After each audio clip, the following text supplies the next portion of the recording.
Hello. Just making sure this is on. Hello everyone, I hope you're well. Hope you're all enjoying the Property Investor Show 2023. Hope you're getting lots of good information about investments, property services, and all the good stuff that comes with it. So short presentation today, but I'm going to be talking about what it is that we know best, which is the north of the UK, the Northern Powerhouse, and why our clients invest in the north.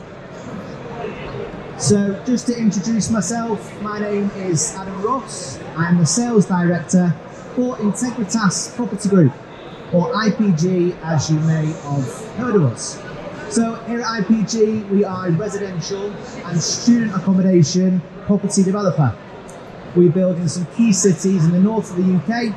We have approximately 400 units under construction at the moment, with 500 or 600 currently in the pipeline under planning. So, what I'm going to talk about today, the guide to the Northern Powerhouse and its implications, the property market, meeting local demand, cities of growth, and selecting the ideal location. So let's get into it. So what is the Northern Powerhouse and why is it important to you? So believe it or not, the Northern Powerhouse is not just something us Northerners say to make us sound better than the South. The Northern Powerhouse was originally introduced by George Osborne in a speech back in 2014. It's the government's initiative. We've got a very privileged position up north where we have a lot of major cities which are all relatively close to each other, but back then not very well connected. So it's the government scheme, the government's initiative to have a better north, a better economy in the north, have it working as one for the greater good of Britain. So that means improving everything from infrastructure to travel to real estate to expanding our cities, the regeneration of them, and everything that comes with that. And because of that, it's having a great effect on property, and that's why we build in the north. Okay? So why do our clients generally invest in the north of the UK? A few reasons. Demand is outweighing supply. Savills predict the northwest will see a 5-year growth of 11.7%. Generally lower entry-level pricing. The average property price from May 2022 was 205,000 in the northwest compared to 526,000 in the south, so quite significant. Higher yields, again, generally speaking, north of England typically sees yields of around 7% or higher. And great potential for capital appreciation. You can get that everywhere, of course, but in 2022, Northwest experienced annual growth of 16.1%. So in turn, what's happening with the market prices in that case? Average UK house prices increased by 6.3% in the 12 months leading up to January 2023.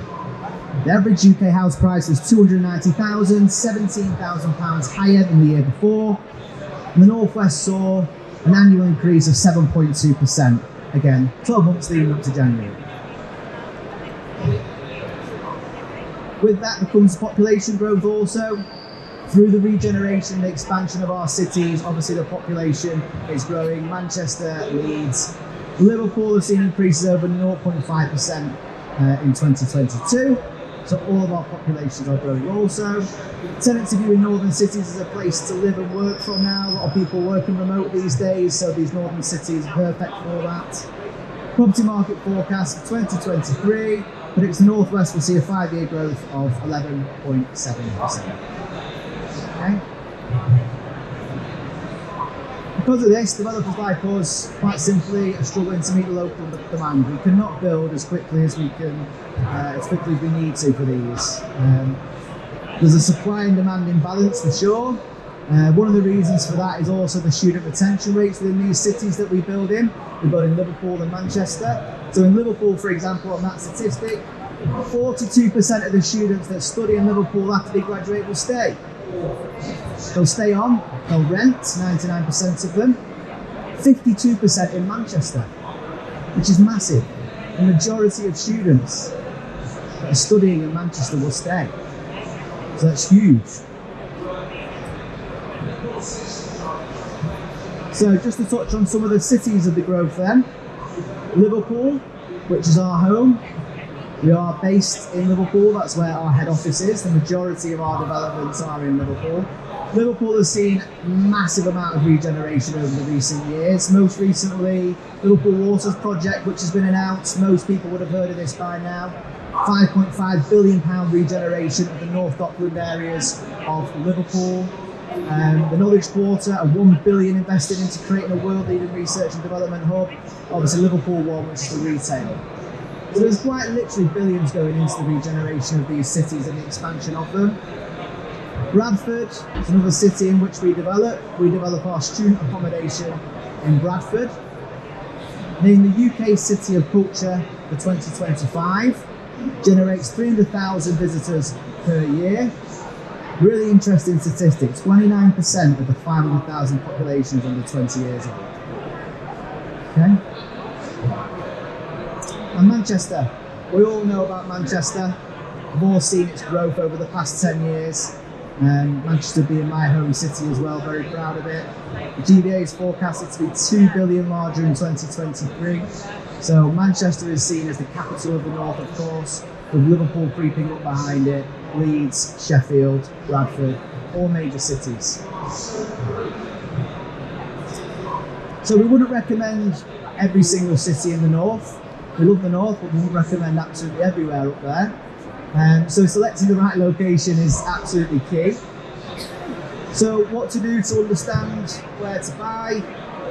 Understanding your plan is really important. What's important to you? What do you want to achieve? Do you want to achieve capital appreciation? Do you want to achieve better yields? If you don't understand your plan at the moment you're looking to invest, that's also not a problem. You've got a room full of people here that are experts in giving you advice and telling you where to invest and to guide you. Knowing your budget, what you can afford will affect which northern cities are suitable. For example, Liverpool is more affordable than Manchester generally. Bradford is more affordable than Liverpool generally. So knowing your budget and understanding that is going to help as well. Is the area one of regeneration? What's the government's plans for the city? Are they expanding it? What are the initiatives going on there? What are the average rental yields in the area?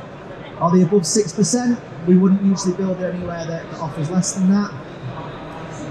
If it's off plan, like we sell all of our stuff off plan, who's the developer? What's their track record? Who are they funded by? What have they completed so far? All these things we need to understand. And what other risks are involved. Okay? So understanding these basic questions will really help you understand which location is best for you to purchase in. So just going on to some of our developments, you might have seen these already. They are being sold by a few people in these stands here. Central Point, development of ours in Liverpool, 240 apartments that we're building over 4 blocks. Construction has started, due to complete at the back end of next year. Cavendish Waters, another 70 apartments in Liverpool.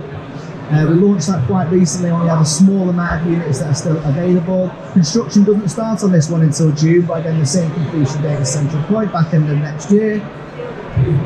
And today we're exclusively launching our next development in Bradford, which is Optima, a student development.